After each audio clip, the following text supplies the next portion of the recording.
But the story tells us that it goes on. That relationship doesn't just stop when we're by himself. That what he does next is he calls her to herself. This is where it gets really scary. Because it's no longer about just what he's doing. It's how I'm going to engage in what he's doing. I was privileged to hear Bono speak a few years ago, and I never will forget it. He's the lead singer of U2. Some of you have heard me tell about it. We were in Washington for the National Prayer Breakfast, but here sat Bono at the head table with his big black glasses and his chains. And I thought, what is he going to say? What does he have to say as a rock singer to the National Prayer Breakfast? You got to be kidding. Sounds like one of the disciples, doesn't it? But he went to the microphone and he said, "You Americans," and I think he could probably say, "You in the 21st century. You work and you work and you work and you work and you plan and you plan and you create. And then you stop and you ask God to bless you and bless your work. Why don't you stop? Look around. See what God is doing. Do that." When he calls us to ourselves sometimes, the only reaction we have is to go to work, to get busy. I'm absolutely convinced that Satan is majoring in it.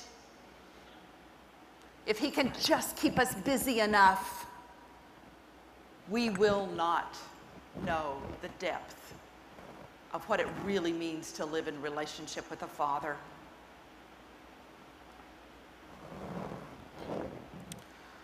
Our conversations with God often are more about talking than they are about listening.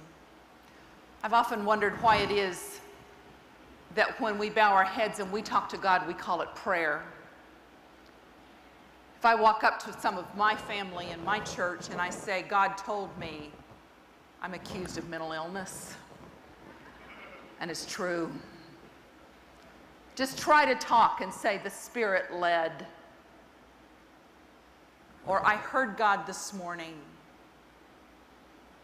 People will start backing away from you. And yet that's exactly what happens in this story. The woman hears God speak to her because he exhibited listening first. Actively engaging in culture and seeing quietly what God is doing. I was in Greek class in seminary. I got a call from God, and there was no question about the call that I'd received to go. I'd taken my last little girl to first grade that morning. I was walking back across the bridge to go back to my home, and there was a woman sitting there at the end of the bridge, and she was crying. And I said, "Is there anything I can do to help?" She said, "Oh, I've just taken my first child to school, and my life is over. I have nothing left." And I said, "Lady, go get your purse. Starbucks is waiting. It's wonderful. Life will be great." I sent her off to get her purse. I went home to my house to get my purse. And in the front door of my house, locked in the doorknobs and the handles on my front door, was an 8.5 by 11 yellow sheet of paper. And it said, "Are you a woman who has just taken her last child to school?" God has to make it pretty clear to me. I've often prayed, "God, don't send me another letter. Just give me a postcard, okay?"